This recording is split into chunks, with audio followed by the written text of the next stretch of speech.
Meaning of NPA, NPA की full form है non performing assets. यहाँ पे सारा का सारा जो कॉन्सेप्ट है वो है लोन्स जो बैंक देती है उनके रिगार्ड में।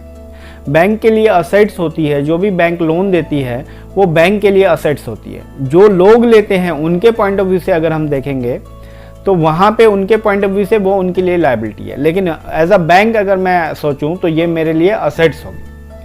तो इसलिए इसको हम लोग असेट्स के अंदर असेट्स का नाम दिया है हमने, इसलिए इसको हम कहते हैं non performing assets. Non performing assets जैसे कि आप नाम से समझ रहे हैं वो असेट जो परफॉर्मेंस नहीं कर रहे हैं।